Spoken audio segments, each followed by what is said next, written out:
na nossa última videoaula sobre segurança química. Na aula passada, nós vimos uma série de etapas que temos que cumprir para gerenciar os resíduos químicos que geramos dentro das nossas atividades experimentais. Hoje, veremos como podemos tratar os resíduos dentro do laboratório. Lembre-se que essas etapas podem ser feitas pelos seus alunos, se forem processos simples, fáceis de serem seguidos, e podem também ser feitos por você ou por um técnico de laboratório. Procure sempre adotar esses tratamentos no laboratório para que você não tenha gastos a mais na hora de mandar resíduos para tratamento externo. Muito bem, nós vamos então agora falar sobre tratamento de resíduos químicos, tratamento de resíduos químicos que podemos adotar em nosso laboratório. O que é um tratamento? Um tratamento de resíduo é qualquer método, qualquer técnica que eu adote que ou diminua a periculosidade do meu resíduo, ou acabe com esta periculosidade, ou ainda diminua o volume de resíduo que eu devo gerar.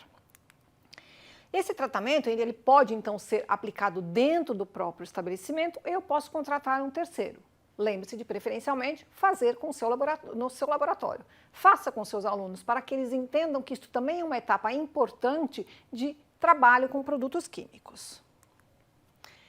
Toda vez, então, que eu for fazer um tratamento, eu vou promover a redução de volume de resíduo, eu vou propiciar uma reciclagem, eu vou diminuir a periculosidade ou ainda vou inativar ou imobilizar o meu resíduo. Lembre-se, sempre que nós queremos gerar a menor quantidade possível de resíduo perigoso. Em questões relacionadas à segurança, o que deve ser importante para mim? Que eu adote sempre procedimentos específicos que vão promover a inativação completa do meu resíduo. Por exemplo, para um determinado ácido, eu posso encontrar em algumas fontes de informação tratamentos genéricos que servem para ácidos. Mas eu também posso encontrar um tratamento que seja específico para aquele ácido que eu quero tratar. Posso ter nas minhas mãos ácido clorídrico e eu vou precisar então de um método específico para o ácido clorídrico. Sempre que possível, tenha este método específico que ele será mais seguro do que os gerais. Além disso, só faça tratamento se você tiver uma infraestrutura adequada no seu laboratório e trabalhe sempre com pequenas quantidades de materiais. Se você tiver 20 quilos, você não está falando de resíduo de laboratório, você passa para uma escala um pouco maior. Eu preciso conhecer todos os processos que eu vou utilizar no meu laboratório, quais são as reações envolvidas, qual é o resíduo gerado no tratamento do meu resíduo. Eu preciso conhecer os riscos e perigos, da mesma forma que a gente viu que a gente precisa conhecer para fazer apenas a atividade experimental. Eu preciso obedecer todas as regras de segurança que já foram vistas nesse curso, usar equipamentos de proteção individual ou coletiva, dependendo do procedimento que eu for utilizar, e vou realizar esta atividade apenas se eu tiver experiência. No caso de você colocar alunos para fazerem estas atividades, você deve não simplesmente colocar um aluno, você vai ali tratar o seu resíduo, mas sim, esse aluno deve ser orientado, isso deve ser uma prática numa aula, como uma outra atividade que você realize dentro de um laboratório. Na hora de escolher o procedimento, então, sempre escolha aquele procedimento que vai utilizar equipamentos e reagentes baratos e simples. Todos eles devem ser seguros. Se você tiver aí um processo em que você tenha 3 extrações, uma destilação, uma precipitação, lembre-se que cada etapa vai te gerar um resíduo. E no cômputo geral você pode chegar a um resíduo mais perigoso ou um volume maior do que você tinha anteriormente, e esta não é uma boa prática. É muito importante, antes de começar a fazer um determinado tratamento, que se faça um teste em microescala. Às vezes temos interferentes nos nossos resíduos que fazem com que aquele procedimento descrito na literatura não seja aplicável ao nosso caso. Então, faça um teste e tenha certeza de que ele vai funcionar. Caso ele não funcione, procure um método alternativo. Ao final do processo, é importante que você faça um controle de qualidade. Se você precisa, por exemplo, acertar o pH de um determinado resíduo, ele está muito ácido e você precisa que ele fique neutro, é importante que você utilize ou um papel indicador ou um pH-metro que garanta a eficiência do seu tratamento. E não se esqueça de considerar os resíduos que são gerados no tratamento de resíduos que você vai efetuar. Um desafio para o professor, muitas vezes, é encontrar a maneira correta de tratar os seus resíduos. Lembre-se que lá na FISP, no item 13, nós temos então considerações sobre disposição final. Às vezes esse campo ele não é efetivo, ele vai nos dizer apenas para procurar esta informação ou que aquele material, o resíduo daquele material não pode ser descartado numa rede de esgoto, por exemplo. Nesse caso, consulte sempre livros específicos ou outras fontes. Um bom exemplo é o Manual de Produtos Químicos na CETESB. Vocês têm nos materiais de apoio de vocês os links, utilizem sempre. Aqui vocês encontrarão as melhores informações a respeito de como tratar um resíduo de uma determinada substância. Quais são as técnicas que vão aparecer aí em todos estes procedimentos, né? Sejam nos procedimentos de FISP, que num procedimento de um livro ou num procedimento da CETESB, né? São técnicas que a gente utiliza no dia a dia no nosso laboratório. Então, são procedimentos de neutralização, redução, oxidação, precipitação, destilação ou ainda de degradação química, biodegradação, troca iônica, adsorção ou processos oxidativos avançados. A grande maioria destes tratamentos, eles são já práticas usuais do nosso dia a dia. Você pode ter já utilizado a neutralização para ensinar algum aspecto importante de química para o seu aluno. Você pode, por exemplo, usar um resíduo que ele gerou numa determinada atividade experimental para fazer essa neutralização e utilizar aí, né, a mesma prática que você precisa para ilustrar um determinado tema. O primeiro procedimento que temos, então, é o procedimento de neutralização. Este procedimento ele serve para resíduos de ácidos, resíduos de bases ou ainda resíduos de sais de hidrólises ácidas ou básicas. Os ácidos mais utilizados para se fazer esse tratamento são os ácidos clorídrico e sulfúrico. E as bases, hidróxido de sódio ou hidróxido de potássio. Acostume-se a trabalhar com materiais que não tenham pureza tão elevada. Não é necessário você investir num material caro para fazer o tratamento de resíduo. E lembre-se que resíduos podem ser utilizados para tratar resíduos.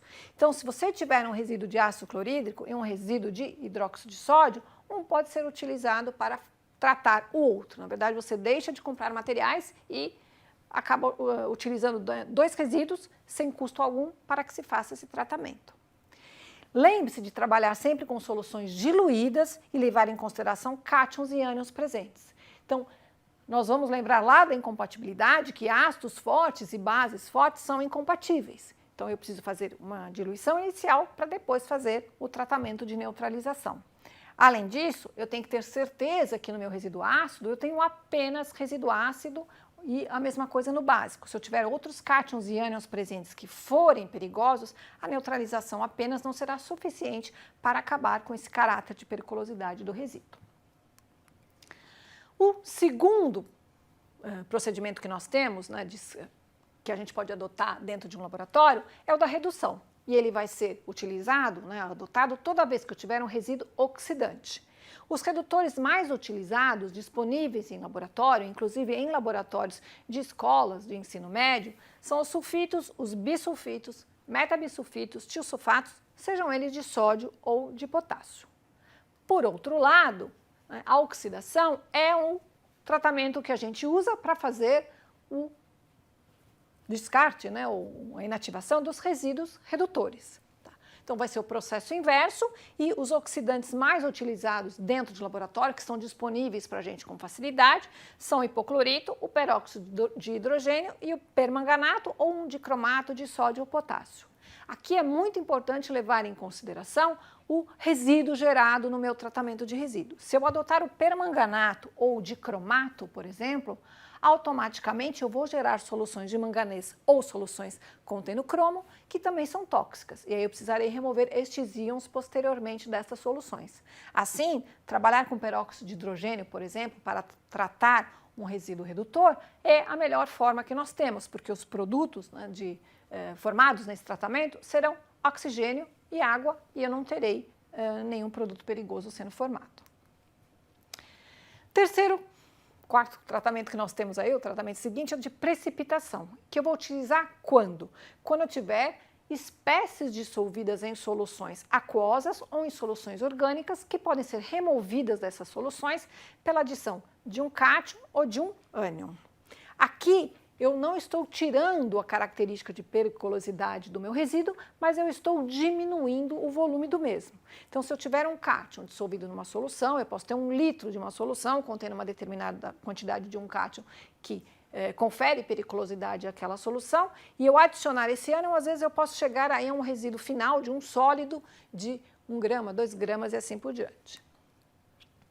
Outra técnica que nós temos disponível no laboratório é a destilação, que é muito utilizada para a recuperação de solventes orgânicos. Então, novamente, eu não vou estar acabando com a característica de periculosidade do meu material, né? Se eu tinha acetona e a acetona tinha o seu risco, ela vai continuar tendo esse risco, mas no cômputo geral eu estou diminuindo a quantidade de resíduo que eu tenho para tratar, porque a acetona vai ser reutilizada no meu laboratório. E a destilação pode ser utilizada também com soluções aquosas para redução de volume. Eu posso ter, como citamos anteriormente, uma solução aquosa que contém cromo. Ao invés de eu armazenar 1 litro dessa solução, se eu destilar, né, se eu retirar a água, evaporá-la de alguma maneira deste resíduo, eu vou ter uma quantidade aí de um sólido muito menor para tratar posteriormente para armazenar. Um tratamento que realmente envolve a degradação de uma espécie química é o chamado degradação química. Eu posso utilizar esse tipo de tratamento para resíduos orgânicos e inorgânicos.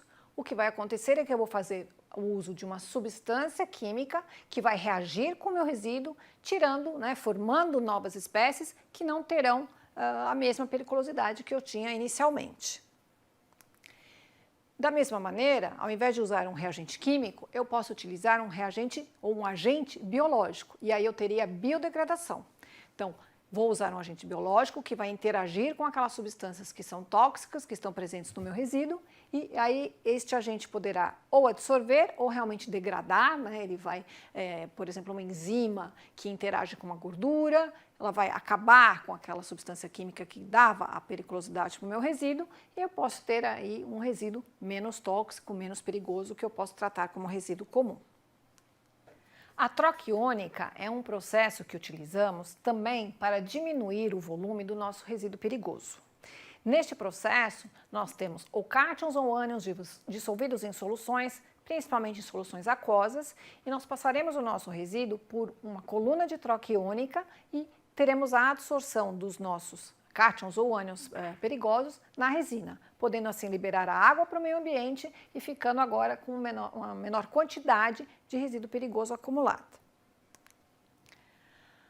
A adsorção é um processo semelhante, onde eu vou ter aí um efeito, né, uma interação entre o meu resíduo e um determinado material, e eu vou utilizar principalmente os adsorvedores químicos ou biológicos. O que vai acontecer nesse processo, então? Eu vou ter a retenção de algumas partículas que davam periculosidade ao meu resíduo pelo material dissolvedor e, de novo, eu vou ter uma redução de volume, porque eu vou fazer a filtração desse material dissolvedor que está aderido às minhas partículas tóxicas e, a partir daí, eu vou conseguir devolver para o meio ambiente ou a água ou um solvente orgânico, por exemplo, eu posso devolver para o meu processo.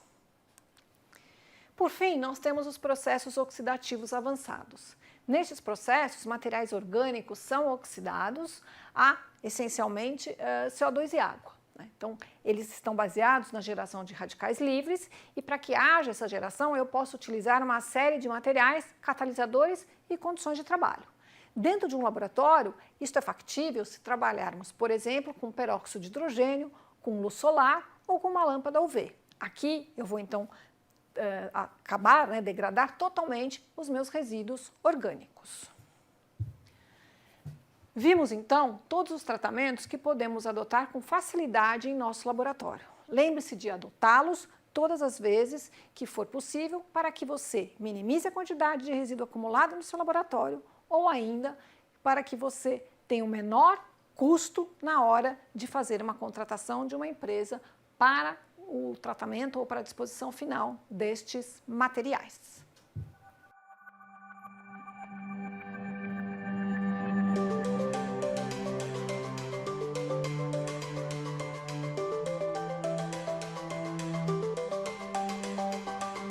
mais.